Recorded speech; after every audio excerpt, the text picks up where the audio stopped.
Stevie Nicks, the enigmatic voice behind Fleetwood Mac's timeless hits and a solo career that has spanned decades, has always been surrounded by an aura of mystery, mystique, and glamour.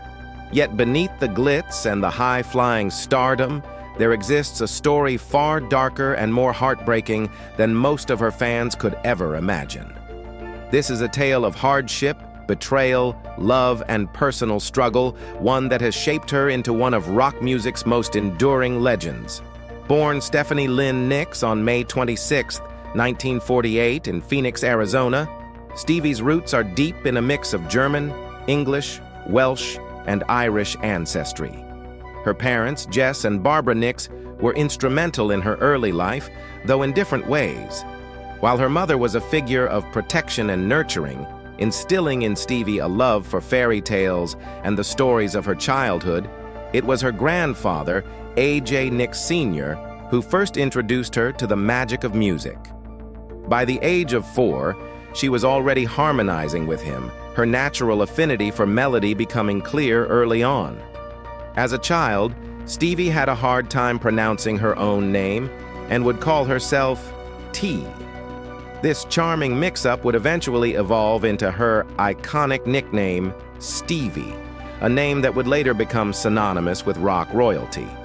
Growing up, Stevie's family frequently relocated due to her father's job, which meant that she lived in multiple cities across the American Southwest, including Phoenix, Albuquerque, El Paso, Salt Lake City, Los Angeles, and San Francisco.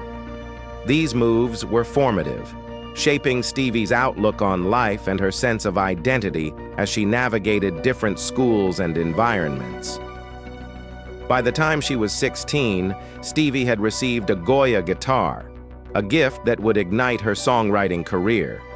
It was during these formative years that she penned her first song, I've Loved and I've Lost, and I'm Sad But Not Blue, a track that captured the emotional complexity of her teenage years. This early immersion in music was a means for Stevie to carve out a world of her own, a refuge from the uncertainty of her constantly changing surroundings. Stevie's teenage years at Arcadia High School in California were when she first dabbled in serious music. She joined a folk rock band called The Changing Times, a group that was well known for its harmony-driven sound. However, it was during her senior year at Menlo Atherton High School that Stevie's fate was sealed. It was here that she met Lindsey Buckingham, her future musical partner and lover, in what would prove to be a life-changing encounter. Buckingham was already a member of a psychedelic rock band called Fritz, and it was at a club in California that Stevie first heard him perform California Dreaming. Struck by his musical talent and charm, Stevie couldn't resist joining in on the song, a moment that marked the beginning of a personal and professional partnership that would go on to shape the course of rock history. After a few band members left Fritz, Lindsey invited Stevie to join him, and together they opened for some of the most iconic musicians of the era, including Jimi Hendrix and Janis Joplin. Stevie's powerful stage presence began to take shape during these formative performances, as she learned how to command an audience with her unique voice and persona. The two went on to attend San Jose State University, where Stevie initially studied speech communication with the goal of becoming an English teacher. However, her love for music was too strong, and with her father's encouragement, she dropped out of college to pursue her dreams alongside Lindsey. The duo continued to create music together after the breakup of Fritz, recording late-night demos in Daly City, California. This period of struggle culminated in the release of their self-titled album, Buckingham Nicks, in 1973.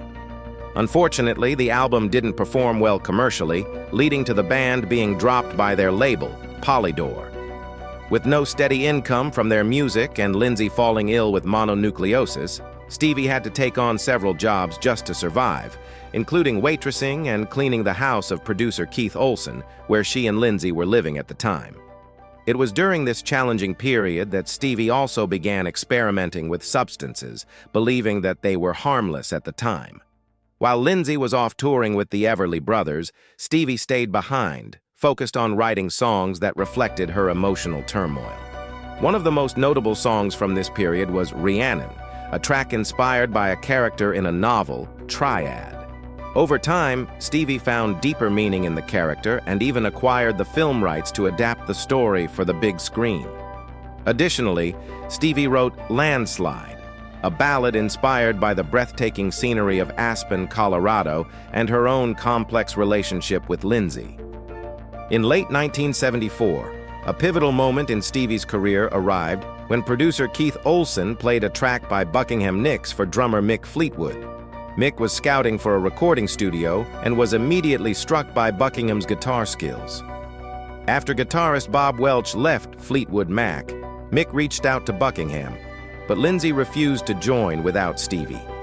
Fleetwood Mac, recognizing the potential of the pair, invited both Lindsay and Stevie to join the band, transforming the British group into a cross-Atlantic powerhouse. Their first rehearsal confirmed that Stevie and Lindsay's harmonies added a new, pop-oriented dimension to Fleetwood Mac's blues-based rock. The band's self-titled album, released in 1975, was a massive success, propelled by Stevie's Rhiannon, which Rolling Stone later named one of the greatest songs of all time. Her live performances of the track were hauntingly powerful, with Mick Fleetwood even describing them as like an exorcism. Another hit from the album, Landslide, became a staple of classic rock radio and remains one of Stevie's most beloved songs. Her image as a performer was also solidified during this period, as she worked with designer Margie Kent to craft her signature bohemian style. Flowing skirts, shawls, platform boots, and layers of mystical charm that would define her stage presence for years to come. However, despite their professional success, Stevie and Lindsay's personal relationship was deteriorating. In the midst of recording Fleetwood Mac's next album, Rumors, their romantic relationship came to an end. Still, they continued to work together, and Stevie's personal heartbreak seeped into her songwriting. Rumors became an international sensation, with one of Stevie's contributions, Dreams, becoming Fleetwood Mac's only #1 hit on the Billboard charts. Another of Stevie's standout tracks, Silver Springs, was left off the album due to its length, a decision that upset the band's engineers, who considered it a beautifully crafted song. Despite being relegated to a B-side, Silver Springs would eventually be included in later retrospectives and has since become one of Stevie's most iconic songs. Rumors went on to become one of the best-selling albums of all time, staying at the top of the charts for over 31 weeks in the US and winning a Grammy Award. But as Fleetwood Mac's fame grew, so did the personal struggles within the band. In late 1977, Stevie began a secret affair with Mick Fleetwood, who was married at the time.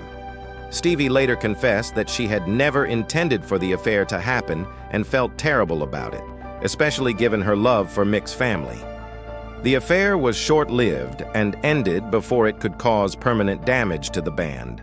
By 1978, Mick had left his wife for Stevie's friend, Sarah Roar, further complicating the emotional landscape of Fleetwood Mac's dynamic.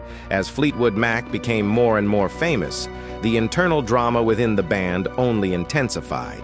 Stevie, Lindsay, Christine McVie, and John McVie all struggled with personal issues, and yet they continued to create some of the most defining music of the 1970s and 1980s. The pressures of fame, compounded by personal turmoil, eventually took its toll on Stevie's physical and mental well-being. But through it all, she remained one of rock's most captivating performers, a symbol of strength and resilience in the face of overwhelming odds. Despite her personal demons, Stevie's voice and songs have remained a guiding light for generations of fans, a testament to her enduring talent and her ability to turn pain into art. In the decades that followed, Stevie would continue to battle addiction, heartbreak, and personal loss. But she would also go on to achieve great solo success, releasing iconic albums like Belladonna and The Wild Heart. Her music, both with Fleetwood Mac and as a solo artist, has solidified her place in rock history. Stevie Nicks, more than just a rock star, has become a symbol of perseverance, proving time and again that no matter the personal struggles, the music will always carry on. Today, Stevie Nicks stands as one of the most influential and enduring figures in rock music. She has survived the most tumultuous periods of her career and personal life, emerging stronger and more loved than ever before. Through her music, she has shared her pain, her joy, and her triumphs, becoming an icon for all generations of music lovers.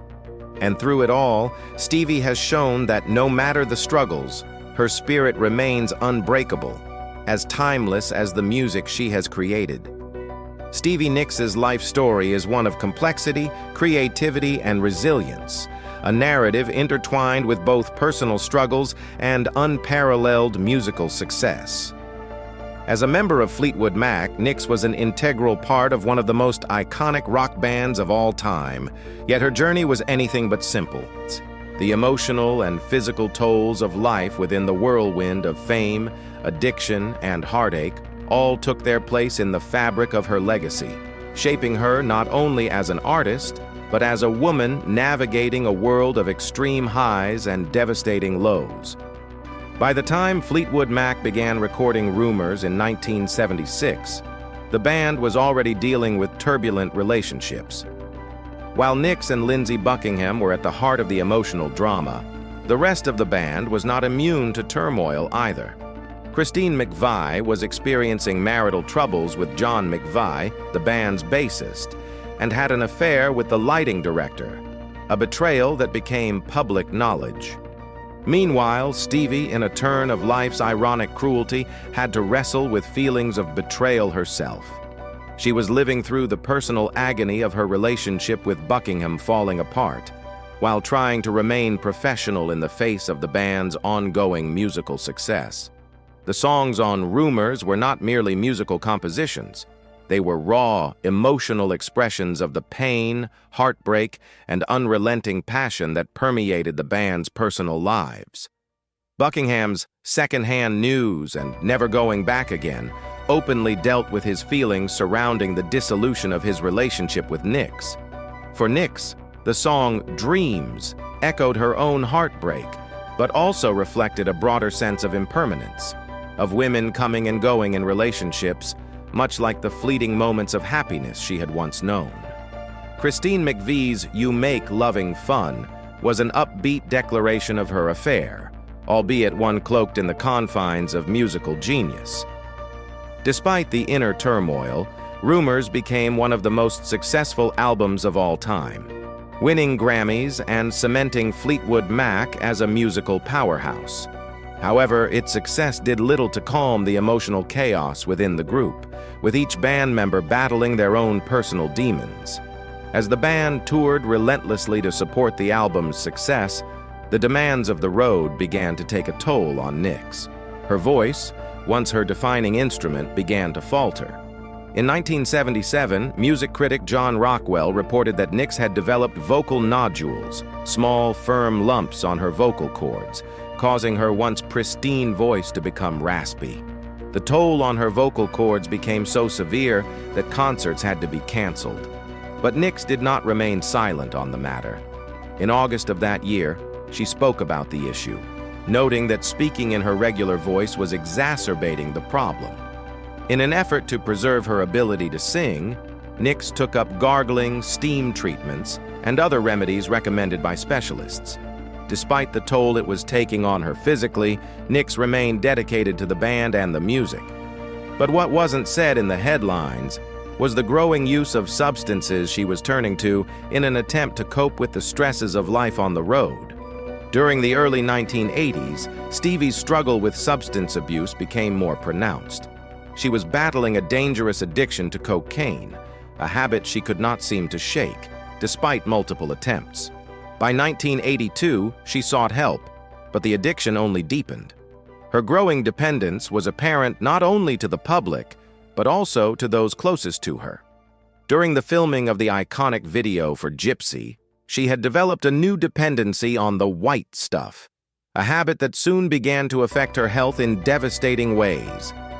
It wasn't long before Nicks's addiction to cocaine became so severe that it literally burned a hole in her nasal septum, a condition that was impossible to ignore.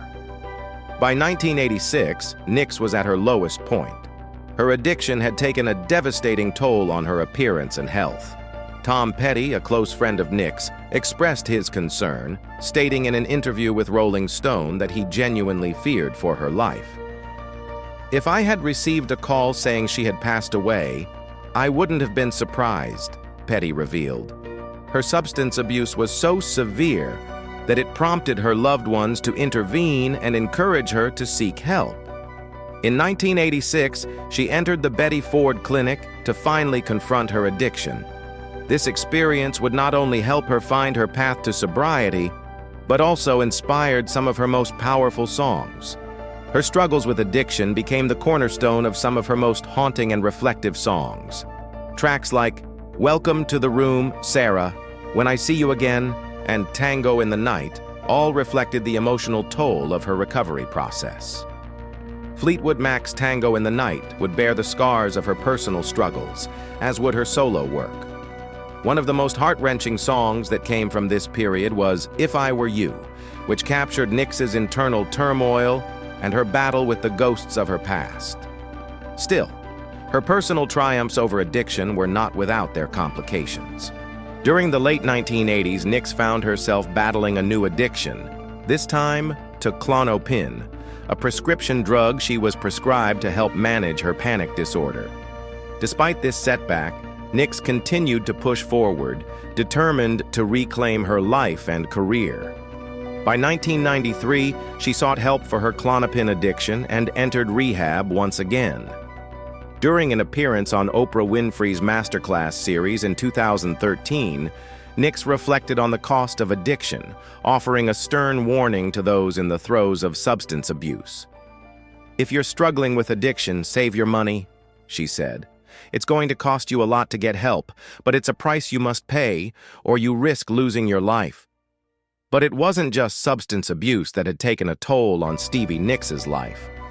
In the mid-1990s, her body began to show the physical signs of the battles she had fought over the years. As a result of her poor lifestyle choices, Nicks gained weight, reaching 175 pounds by the time she performed at the Clinton White House. By the end of her 1994 tour, the criticism she faced from the media regarding her weight had begun to severely affect her self-esteem. She even found herself contemplating quitting her beloved career as a result of the body shaming. In 1995, after reflecting on her image and her health, Nicks made a dramatic decision. She would not step on stage again until she had lost weight. She embarked on a rigorous high-protein, low-carb diet and successfully shed 30 pounds. Despite these obstacles, Nicks's creative energy remained unbroken. In the late 1970s, she had entered a romantic relationship with Don Henley of the Eagles, a connection that became central to her 1981 solo debut album, Belladonna. Henley contributed to the album, most notably on the soulful track Leather and Lace, and their relationship made waves in the media. While rumors circulated about their plans to marry, their relationship eventually came to an end, and Nicks was left to reflect on their time together. Years later, in 1992, Nicks revealed in an interview with Vox magazine that she had been pregnant by Henley and 3 other men throughout her life. In a heart-wrenching decision, Nicks terminated those pregnancies, putting her artistic career first. "It was a heartbreaking sacrifice," she said, revealing a side of her personal life that was often hidden behind the glamour and fame. But her decision to remain childless and focus on her music was one that she would stand by. In 1983, tragedy struck Nicks again when her lifelong friend Robin Snyder was diagnosed with leukemia. Nicks's grief was overwhelming, and she turned to substances and alcohol to numb the pain. Robin's passing left behind a newborn son, and in an attempt to provide comfort, Nicks married Robin's widowed husband, Kim Anderson. However, Nicks would later realize that this marriage had been a misguided attempt to fulfill what she believed Robin would have wanted. The decision ultimately left her feeling emotionally drained and questioning her choices. Stevie Nicks's life has been a journey of overcoming adversity, grappling with personal demons, and rising above the many challenges life threw her way. Yet through it all, her resilience shines through. Each album, each song, and each performance is not just a product of her immense talent, but also a testament to her survival. Nicks remains one of the most iconic figures in rock history, not because of her perfect image, but because of her authenticity and the way she has chosen to embrace both her flaws and her gifts with grace. Through heartbreak, addiction, and the ever-changing dynamics of fame, Stevie Nicks continues to be an inspiration for those who face their own struggles. Her story is a powerful reminder that no matter how many setbacks one faces, the ability to rise again is a mark of true strength. Despite the initial optimism surrounding her marriage to Kim Anderson, it would only last a brief 3 months before Stevie Nicks and Anderson parted ways. The dissolution of their marriage was a complicated chapter in her life, but Nicks, ever the resilient individual, continued to maintain a relationship with Matthew, the son of her late friend, Robin Snyder. The bond she shared with Matthew was an anchor during the difficult period, offering Stevie a sense of family amidst her personal upheavals. The early 1990s were a time of significant transformation for Nicks both personally and professionally. Fleetwood Mac's album Behind the Mask, released in 1990, marked a major commercial setback for the band. This was a period of uncertainty as the band's lineup had shifted and the musical landscape was changing. The album didn't perform as expected, and this disappointment would drive Nicks to make a bold decision. In September of 1991, she officially left Fleetwood Mac to focus on her solo career full-time. Though there were multiple factors at play, reports suggest that a key catalyst for her departure was a disagreement with Mick Fleetwood over the use of her song Silver Springs, which Nicks felt was not being honored in the way she envisioned for a solo project. After leaving the band, Nicks threw herself into her solo endeavors with vigor. She released a string of albums that showcased her unique voice and songwriting abilities. In 1991, to celebrate the 10th anniversary of her solo career debut, Nicks released Time Space, the best of Stevie Nicks. The compilation album received both critical acclaim and commercial success, solidifying her status as a beloved solo artist. Though she had initially seen herself as a lifelong member of Fleetwood Mac, Nicks's solo pursuits offered her a level of creative freedom that was intoxicating and provided new opportunities for personal growth. However, Nicks's love for Fleetwood Mac never truly waned. In 1992, she reunited briefly with her former bandmates to perform at the inaugural ball of President Bill Clinton, signaling that despite her individual journey, the band's bond was still intact. The following years would see Nicks continue to nurture both her solo career and her relationship with Fleetwood Mac. Her solo projects flourished, but she always carried with her a deep affection for the band, as well as an appreciation for their collaborative spirit. The reunion with Fleetwood Mac in 1997 for the album The Dance was a pivotal moment, both for the band and for Nicks herself. This reunion wasn't just a musical event, it was an emotional reconnection that allowed Nicks to rediscover the joy of performing with her bandmates once again. The 1997 reunion of Fleetwood Mac with The Dance marked a pivotal moment in the band's career, not just for the group, but for Stevie Nicks, who once again solidified her place as one of the foremost figures in rock history. The album's success served as a powerful reminder of the band's enduring dominance in rock music. For Nicks, this moment also redefined her role, not just as a member of Fleetwood Mac, but as an artist whose presence could stand alone, yet seamlessly blend with her band's legacy. From that moment onward, Stevie Nicks found a remarkable equilibrium between her solo endeavors and her commitment to Fleetwood Mac, both flourishing side by side. Her career became a testament to the idea that one could balance personal expression with collective creativity, an accomplishment few musicians have managed to achieve. Throughout her career, Stevie Nicks has created a blueprint for success, with a catalog of music that echoes far beyond the confines of her rock roots. In addition to 2 Grammy Awards won with Fleetwood Mac, Nicks boasts an impressive 14 Grammy nominations, an enduring testament to her excellence in the industry. Yet, despite her groundbreaking achievements with the band, her solo work, too, stands as a monumental achievement in music history. Belladonna, 1981, her debut solo album, became a multi-platinum success, selling over 5 million copies in the United States alone. It solidified Nicks as not just a band member, but as a formidable solo artist in her own right, whose voice and songwriting abilities resonated on a deeply personal level with listeners. Her influence was recognized by the most prestigious of music critics. Rolling Stone even named her the reigning queen of rock and roll, an acknowledgement of her unprecedented status in the rock music scene. Her inclusion in the magazine's list of the 100 greatest singers of all time further cemented her place among the legends of music.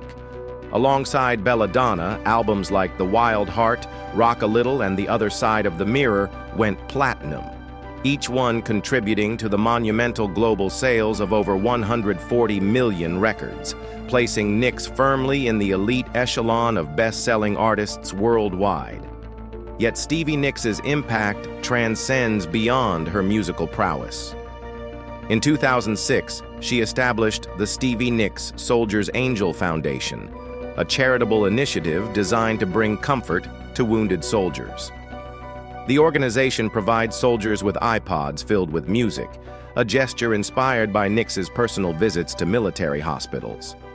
Her philanthropic work was recognized in 2015 when she received the Outstanding Achievement Award from the USO, underscoring her unwavering support for those who serve. For Nicks, this work is just as meaningful as her music, providing a powerful connection to the world that goes beyond the stage. In 2019, Nicks made history again, becoming the first woman to be inducted into the Rock and Roll Hall of Fame twice, first as a member of Fleetwood Mac and later as a solo artist. Her dual induction was celebrated by none other than Harry Styles, the pop sensation who shares a close bond with Nicks. Styles, who affectionately refers to Nicks as the "mother I never had," delivered a touching tribute to the woman who not only influenced him musically, but also personally. This moment underscored Nicks's enduring legacy, not just as a rock icon, but as a figure whose influence continues to shape the cultural fabric of today's music scene. Despite all her accolades, Stevie Nicks remains as grounded as ever. Her enduring connection with her fans, her dedication to her craft, and her authenticity are part of what makes her such a beloved figure in music. With an estimated net worth of $75 million, Nicks has built a financial legacy that reflects her decades of hard work and commitment. Yet despite her wealth and status, she remains deeply connected to her roots, continually honoring the people who have supported her on her journey. Her love for music is palpable, and her devotion to sharing her gift with the world never wanes. Stevie Nicks continues to tour, still captivating audiences with her timeless voice and stage presence. She recently released 24 Karat Gold, a concert film that celebrates her rich career as a live performer. The film showcases her remarkable ability to connect with audiences, evoking both nostalgia and excitement for the music she has created over the years. Her live shows have always been an integral part of her artistry, a chance for her to fully express herself and share in the communal experience that music creates. Yet for all the successes Stevie Nicks has experienced, she harbors one notable regret: not meeting the late Ruth Bader Ginsburg. The legal icon, who fought tirelessly for women's rights, was someone Nicks deeply admired, and Nicks has often expressed her sorrow at never having had the chance to sit down with Ginsburg. The two shared an unwavering commitment to breaking barriers, but for Nicks, The regret is rooted in a missed opportunity to connect with someone who inspired her so deeply. In 2021, Nicks paid tribute to Ginsburg in a way that only she could, by inducting the Justice into the Rock and Roll Hall of Fame's Life category.